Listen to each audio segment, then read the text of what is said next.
자, 하나님께서 오늘 우리에게 주시는 말씀은 마태복음 9장 14절에서 17절까지의 말씀입니다. 마태복음 9장 14절에서 17절 말씀.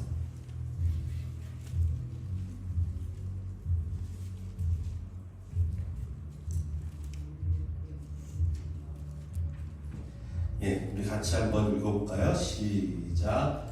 그때 요한의 제자들이 예수께 나와 이르되 우리와 바리새인들은 금식하는데 어찌하여 당신의 제자들은 금식하지 아니하나이까?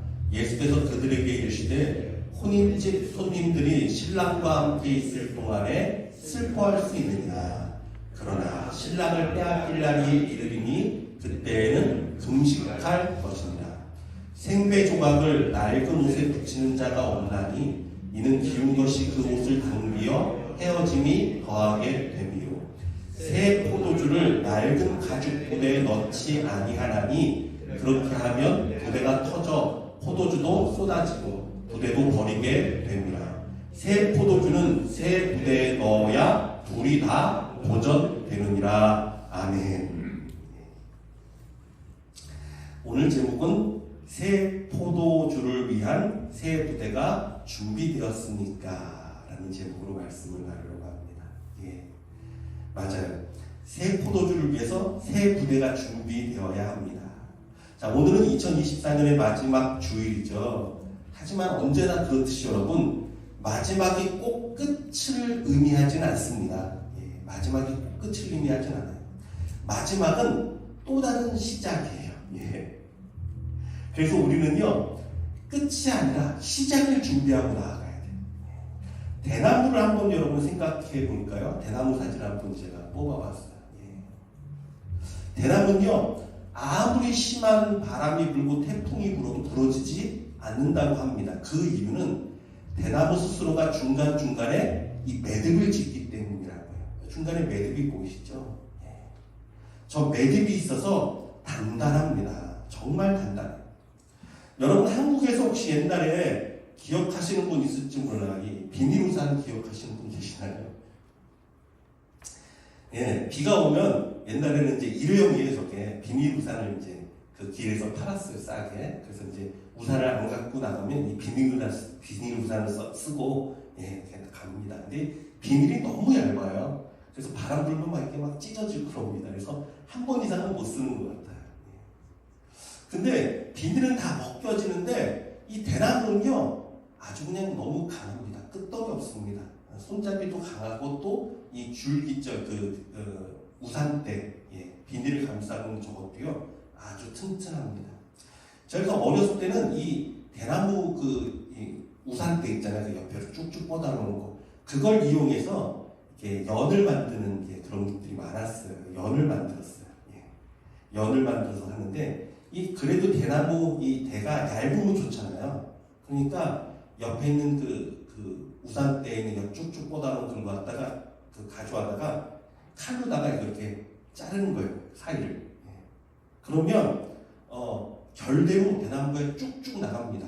그런데 어디에 걸립니까? 마디를 만나면 쭉 가다 딱 걸려요. 마디는 아주 강해요. 마디는 칼이 안 나갑니다. 한 번은 이거를 이제 하려다가 힘을 있는 대로 줬다가 갑자기 마디가 툭 지나가고 결이 나와서 쭉 지나가서 손을 꽉 찔렀어요. 피가 얼마나 많이 묻었지.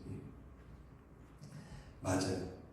매듭이 없다면 대나무는요 쉽게 쪼개지고 쉽게 부러질 것입니다.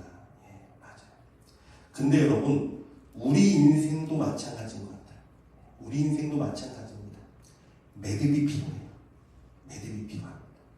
때로는 상처난 가슴을 움켜쥐어야 할 때도 필요합니다.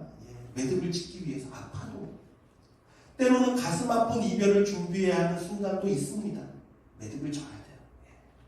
그러나 그 순간순간 그 매듭을 잘 맺으면 새롭게 일어날 수 있습니다. 아니 오히려 더 단단해져서 인생의 험한 비바람에도 능히 이겨내는 대나무 같은 인생을 살 수 있게 되는 것입니다. 자, 그래서 우리의 믿음은요, 우리의 믿음은 끝맺음을 위해서가 아니라 새롭게 뻗어나기 위함이다. 여러분 그걸 기억하십시오. 우리는 믿음을 질 수 있어야 돼요. 왜? 새롭게 뻗어나가기 위해서. 더 곱고 단단한 인생, 하늘을 바라보고 힘차게 열매 맺기 위해서 우리는 믿음을 짓고 나아가는 것입니다.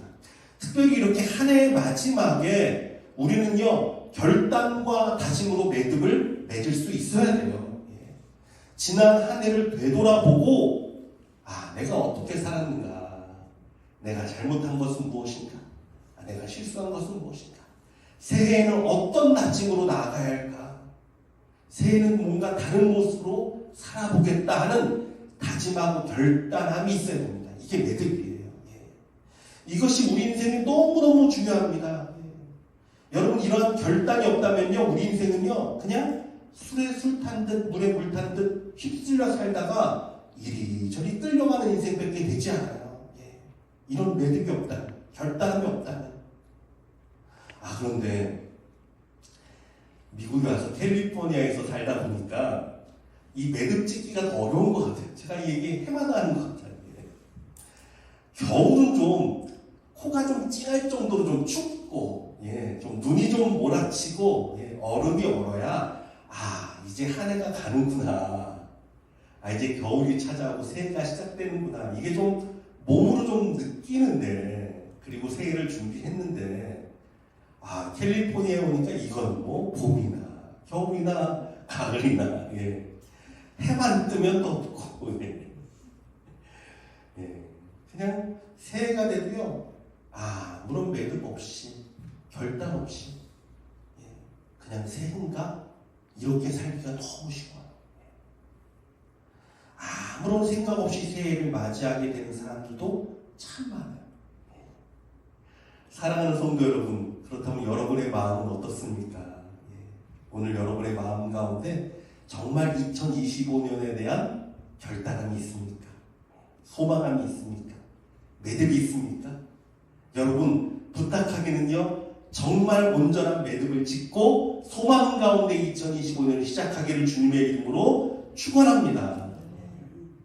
오늘 본문에서 예수님은 아주 유명한 말 하시죠. 이게 아주 유명한 말이 됐잖아요. 새 포도주는 새 부대에 담아야 한다라는 말씀을 하셨어요. 포도주는 특성상에 오래 두고 발효를 시켜야 됩니다. 그렇죠? 포도주는 오래 둬야 되잖아요. 그런데 새 포도주를 낡은 가죽 부대에 담아둔다면 이것을 오래 보관하는 가운데 어떤 일이 벌어집니까? 그 가죽 부대가 결국은 터져버려서 다 버리게 된단 말이에요. 그래서 새 포도주를 위해서는 새 가죽 부대를 준비해야 된다라는 말이에요. 이것은 비유입니다. 배경을 보면요, 하루는 세례 요한의 제자들이 예수님께 찾아왔습니다. 그리고서는 말합니다. 예수님, 우리와 바리새인들은 금식하는데 왜 당신의 제자들은 금식하지 않습니까? 라고 물었어요. 쉽게 설명하면 이런 상황이에요. 요한의 제자들과 이 바리새인들은요, 율법대로 살았잖아요. 율법대로 금식하며 애통해하며 죄사함과 구원을 갈망했습니다. 금식의 이유가 그거 아닙니까? 죄사함과 구원을 갈망하는 거였어요. 그런데 왜 예수님과 예수님의 제자들은 이것에 동참하지 않느냐라는 말이에요. 근데 이게 예수님 입장에서는 참 답답합니다. 그렇지 않습니까? 지금 구원자 예수님이 그들 앞에 계십니다. 죄사함과 은혜를 베푸시기 위해 그들 가운데 친히 찾아오신 상황인데 그들은요 그것을 전혀 인식하지도 못하고 오히려 예수님과 제자들을 나무라고 있으니까, 혼내려고 하고 있으니까 이게 얼마나 답답한 상황이에요. 예수님은요. 그래서 예수님이 말씀하신 것이 포도주와 부대의 비유입니다.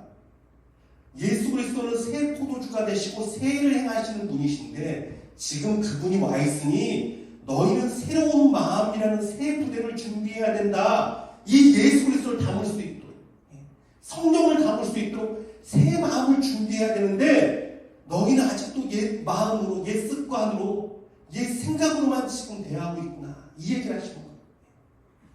만약에 그것만 준비되면 예수님은요 새 포도주를 가득 부어줄 텐데 그들 가운데 성령의 새 역사가 막 시작될 텐데 정말 너무나 쉬운 일 아닙니까?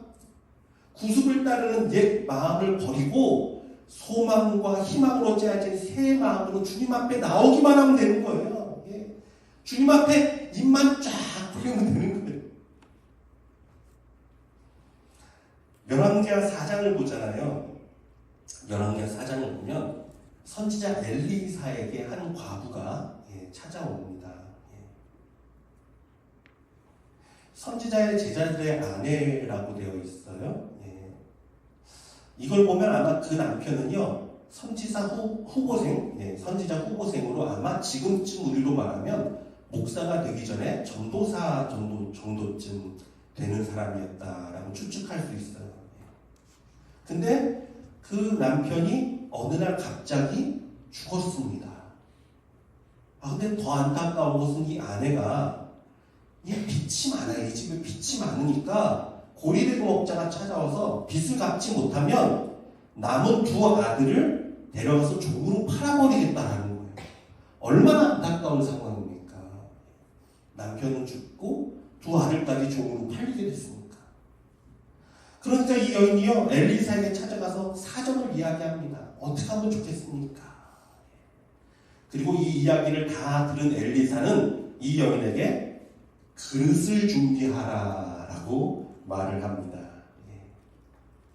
이르되 너는 밖에 나가서 모든 이웃에게 그릇을 빌리라. 빈 그릇을 빌리되 조금도 빌리지 말고 너는 내 두 아들과 함께 들어가서 문을 닫고 그 모든 그릇에 기름을 부어서 차는 대로 옮겨 놓으라 하니라. 그릇을 빌리라는 거예요. 너가 그릇이 많지 않으면 이웃에게 가서 그 그릇을 빌려서 모든 그릇을 다 빌려놓고 너에게 남은 한 병 그 기름을 그 그릇들에 한번 부어라 라고 말씀하는 거예요. 그래서 이 여인이 말씀에 순종했습니다. 그릇을 준비했습니다.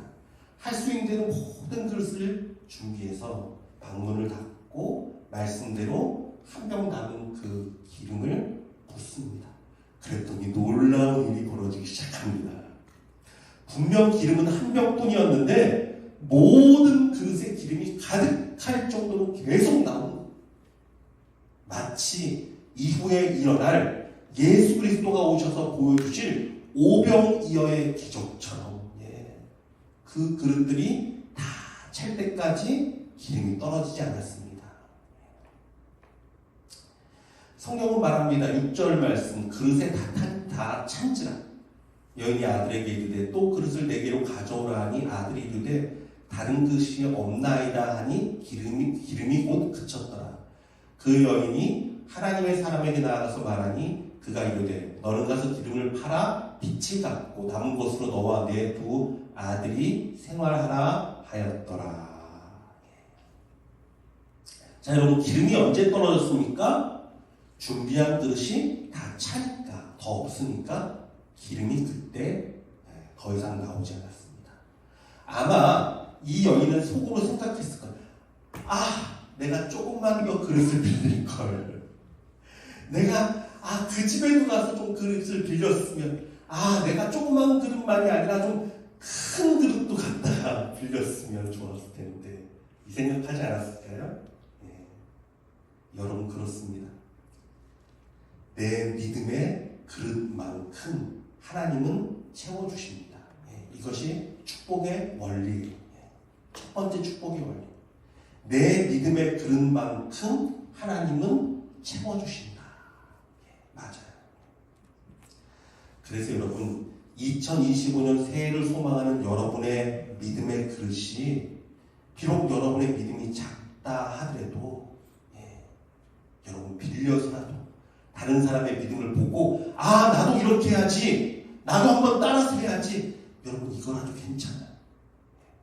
여러분의 믿음의 그릇을 준비하시길 주님의 이름으로 부탁드립니다. 여러분의 믿음의 그릇이 요만하다면요, 하나님은요 그 그릇이 다 채워질 때까지 세 방울 그리고 그릇이 기름이 그칠 거예요. 여러분의 믿음의 그릇이 정말 이만하다면 하나님은요 그 그릇이 다 찰 때까지 은혜를 축복을 부어주실 것입니다. 그래서 여러분 지금은 그릇을 준비해야 될 때입니다. 그릇을 준비해야 돼. 그릇을 준비하고 기대해야 돼. 성령님 내게 부어주세요. 예수님 내게 부어주세요. 내가 믿음의 마음을 활짝 봅니다. 자, 축복의 두 번째 원리가 있습니다.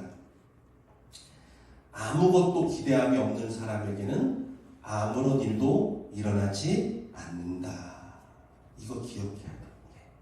기대함이 없으면 아무런 역사도 나타나지 않습니다. 예수님이 오셨을 때 그랬잖아요. 그 땅에 소경과 귀머거리 문둥병 걸린 사람들이 얼마나 많이 있었습니까? 예수님이 고쳐주신 사람 말고도 사실은 많았단 말이에요. 많은 환자들이 있었어요. 많은 병자들이 있었어요. 병자들 뿐입니까? 인생의 문제로 고민하고 가슴 아파하고 하루하루 힘겹게 살아가는 사람들은 또한 얼마나 많았겠습니까? 그 땅 가운데. 로마의 속국이었으니까. 예수님은요, 사실 이들을 위해 오셨습니다. 다른 사람이 아니에요. 우리 성탄절 때 나눴잖아요. 가장 낮고 천한 곳, 가장 상처받고 가장 상한 심령을 고치고 구원하기 위해 예수님이 오신 것이란 말이에요. 하지만 소망함이 없는 사람들, 예수님이 오셨음에도 불구하고 구습에 이끌려서 힘겨운 율법에만 허덕이기만 하는 사람들, 예수 앞에 나와 부르짖고 간구하기만 하면 되는데, 그 믿음의 문을 활짝 열기만 하면 되는데, 그 작은 믿음과 소망이 없어서 그렇게 홀로 앉아서 괴로워만 하던 사람에게는 아무런 일도 일어나지 않았어요. 이거 기억해야 돼요. 아무런 일도 일어나지 않았어요. 예수님이 비록 그 땅에 오시고 예수님이 아무리 능력이 많았어도요, 예수의 소문을 듣고 그냥 그런가 보다 하고 집에만 앉아있던 사람들, 예수 앞에 나아가지 않았던 사람들에게는요, 아무 일도 일어나지 않았습니다. 오직 우리 주님께 소망을 품고 우리 예수님의 옷자락만이라도 손을 대면 내가 낫겠다라는 믿음, 이 여인입니다. 마가복음 5장에 있는 말씀이죠. 예수의 소문을 듣고 무리 가운데 끼어 뒤로 와서 그의 옷에 손을 대니, 혈루병 가진 여인입니다. 이는 내가 그의 옷에만 손을 대어도 구원을 받으리라 생각함일러라. 이에 그의 혈루 근원이 곧 마름에 병이 나은 줄을 몸에 깨달으니라. 비록 소문으로만 듣고, 소문을 들었잖아요. 소문만 듣고 만난 예수님이지만, 여러분 생각해보세요. 이때 수많은 무리가 모여 있었잖아요. 이 수많은 무리 가운데 고침받은 사람은 오직 이 여인 한 명뿐이었단 말이에요. 많은 사람에게 치이고 밀려서 예수님의 옷에만 간신히 손을 댔지만, 그 많은 사람 중에 오직 주님을 향한 소망의 그릇을 준비한 사람이 여인 한 명뿐이었다는 사실이에요. 그렇잖아요. 그 많은 사람들이 예수님의 기적을 보고 신기하다 생각을 했지만, 자기의 마음 가운데 그 소원과 소망과 믿음의 그릇을 준비하지 못했어요. 그냥 구경이었어요. 구경. 또 어떤 사람이 있습니까? 개들도 상에서 떨어지는 부스러기를 먹는다면서 부스러기 은혜라도 괜찮으니 내게 부어달라며 엎드렸던 여인이 있었습니다. 여자가 와서 예수께 전하여 이르되 주여 저를 도우소서. 대답하여 이르시되 자녀의 떡을 취하여 개들에게 던짐이 마땅하지 아니하니라. 참 모질죠. 모진 말씀하셨어요, 예수님. 근데 여자의 음성을 들어보십시오. 여자가 이르되 주여 올소이다마는 개들도 제 주인의 상에서 떨어지는 부스러기를 먹나이다 하니, 이에 예수께서 대답하여 이르시되 여자여 내 믿음이 크도다. 내 소원대로 되리라 하시니 그때로부터 그의 딸이 나으니라. 여러분에게 한번 묻습니다. 여러분에게 이러한 간절함이 있으십니까? 우리 주님 앞에 이런 간절함이 있으십니까? 이 여인처럼 정말 간절하게 주님 앞에 기도해 보신 적 있습니까? 하나님 괜찮아. 부스러기라도 괜찮아. 나는 주님의 은혜가 아니면 살 수 없습니다. 나는 주님의 은혜가 아니면 아무것도 할 수 없어. 어떤 것도 괜찮아. 하나님 내게 은혜 베풀어주세요. 예수님 내게 은혜 부어주세요. 예수님의 은혜 아니면 살 수 없습니다. 여러분 이런 간절한 여러분 마음 가운데 있으십니까? 축복의 세 번째 원리입니다. 예수님은요 간절함이 있는 자에게 축복을 부어주십니다. 기억하세요. 간절함이 있는 자에게 축복을 부어주십니다. 사실 예수님은요 이 가나안 여인의 믿음을 유대인들에게 보여주고 싶었어요. 이방 여인이란 말이에요. 근데 이 여인의 정말 간절한 이 믿음을 보여주고 싶었어요. 유대인들은 어땠습니까? 자신의 왕으로 오신 예수님이잖아요. 유대인의 왕으로 오셨다고 공포했잖아요. 그들의 땅 갈릴리에서 이적을 베푸시고 구원을 행하시는 예수님을 봐도 그 마음이 높아지고 교만해져서 예수님 앞에 무릎 꿇지 않았습니다. 오히려 예수님을 정죄하고 흠을 잡아서 낮추려고만 했어요. 뭘 잘못하나? 율법대로 손을 씻고 음식을 먹나? 안식일을 혹은 범하지 않나? 왜 금식은 안 하지? 뭔가 잘못한 것이 없나? 그냥 흠을 잡으려고 눈에 불을 켜고 예수님을 봤습니다. 하지만 여러분 이 여인을 보십시오. 무엇이든 예수님의 은혜가 아니면 떠나지 않겠답니다. 개들이 상에서 떨어지는 부스러기를 먹듯이 유대인들에게 베풀다 남은 것이라도 괜찮으니 예수님 뭐든 괜찮아. 내게 조그마 은혜라도 괜찮아. 내게 은혜를 베풀어 주세요. 오직 주의 은혜만이 내 딸을 살리고 나를 살린다는 것이. 그렇다면 여러분 왜 예수님이 이 여인에게 모질게 말했습니까? 이 여인의 간절한 소망, 주님 앞에 겸손하고 낮아진 마음, 이것을 제자들에게 보여주고 싶었어요. 얘들아, 너의 믿음은 어떠하냐? 이런 간절한 믿음, 이런 소망한 믿음. 여러분 그렇지 않습니까? 우리는요 하나님의 은혜가 아니면 살 수 없는 자들, 주님의 사랑이 아니면 우리는 아무것도 할 수 없습니다. 여러분 저와 여러분 가운데 이런 간절함이 살아나기를 원합니다. 이 순수함이 있어야 돼요. 겸손함이 있어야 돼요. 이런 자에게 주님은요 은혜를 베풀어 주십니다. 그리고 정말 이 겸손한 여인의 믿음대로 복음은요 어떻게 됐습니까? 높아지고 교만했던 유대인들을 떠나서 겸손하고 낮아진 이방인들 우리 가운데 흐르게 됐습니다. 예수 그리스도의 복음이. 그래서 온 땅으로 퍼진 거예요. 온 땅에 있는 겸손한 자들, 낮은 자들, 주님의 은혜만을 간절히 소망하는 자들에게. 이것이 십자가의 은혜입니다.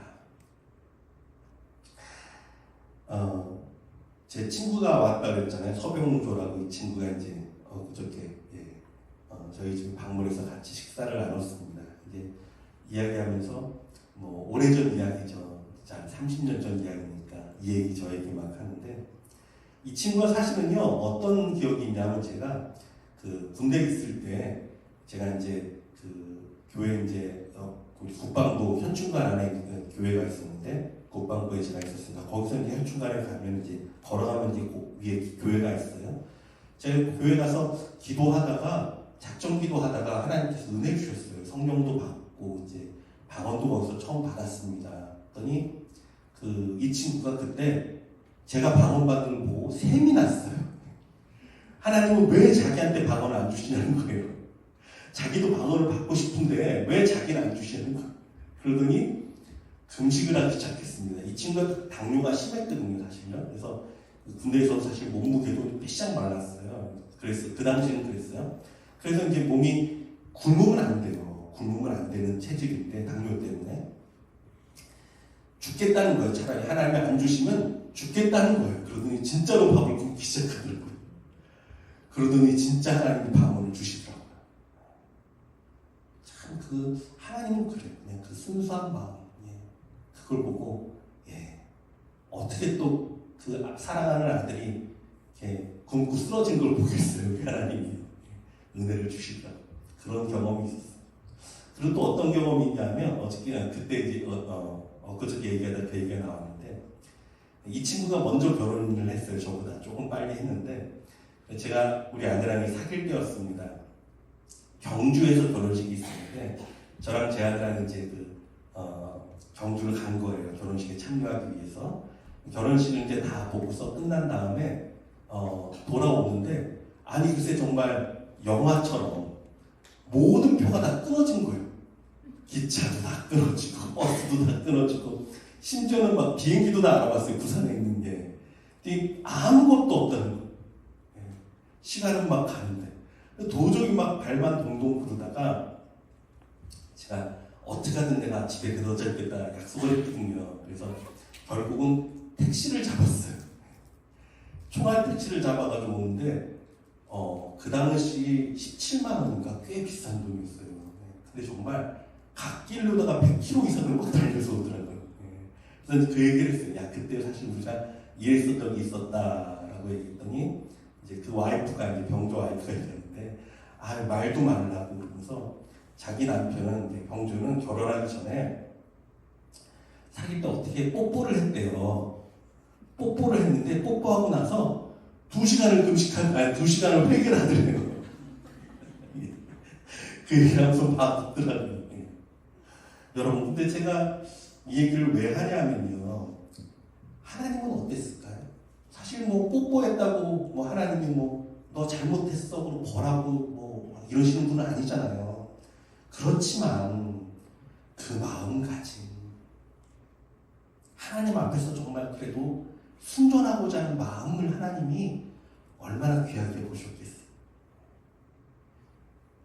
여러분 그래요. 하나님은요 우리의 마음의 중심을 살피시는 분. 여러분 무엇을 하든지 하나님 앞에서 정말 간절함이 있고 정결함이 있고 하나님을 소망하는 마음이 있으면요 하나님은 어떠한 방법이든 갚아주십니다. 이 친구가 사업에 아주 성공을 해서 지금은 경남 쪽에서 아주 그냥 알아주는 기업의 회장이 됐어요. 사랑하는 성도 여러분, 우리의 마음에도 이렇게 겸손한 마음과 오직 주님을 바라는 간절한 마음이 다시금 채워지기를 원합니다. 우리의 마음에 그 새로운 믿음의 그릇이 준비되잖아요. 그럼 하나님은 반드시 채워주십니다. 제가 목회자로서 소망교회를 담임하는 목사로서 이 연말에 가장 걱정되는 것이 있다면 이거예요. 혹시 우리 성도들이 소망 없이 2025년을 맞이하면 어떻게 하나? 아무런 기대도 없이, 아무런 준비도 없이, 아무런 하나님 앞에 부르짖음도 없이, 애타는 간절함도 없이 그렇게 새해를 맞으면 어떻게 하나? 아까 광고도 이제 말씀드렸지만 신년 특별 새벽 기도에도 한다고 광고했는데 과연 몇 분이나 나와서 기도할까?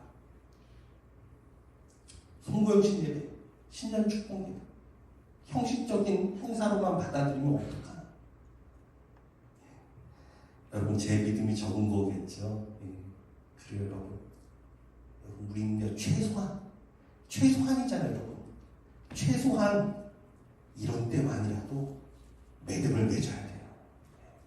결단하고 소망하고 간구하고 기도하고 하나님께 마음을 두고 소망을 두고 나아가야 할 줄 믿습니다.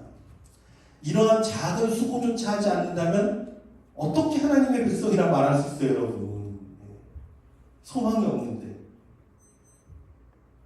우리 하나님은요 새 일을 행하시는 분이십니다.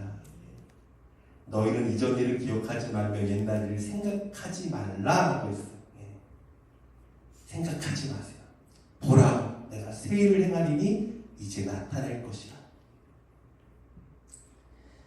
무엇을 통해서 나타내십니까? 우리의 소망과 믿음을 따르는 매듭을 통해서 하나님 나타내세요. 대나무가 매듭을 통해 위로 쭉쭉 올라가듯이 우리의 결단과 다짐과 기도를 통해 하나님은 새 일을 이루시고 새 역사를 창조하십니다. 그러므로 사랑하는 성도 여러분, 부어주실 새 포도주를 담을 새 부대를 준비하는 우리가 되기를 원합니다. 우리의 마음을 새롭게 함으로 새 부대를 준비하고 겸손한 마음으로 기도하며 부르짖음으로써 새 그릇을 준비하기를 원합니다. 보라, 새 것이 되었도다. 우리 주님이 우리를 보고 이런 말씀을 할 수 있도록 새로운 우리가 되기를 원합니다.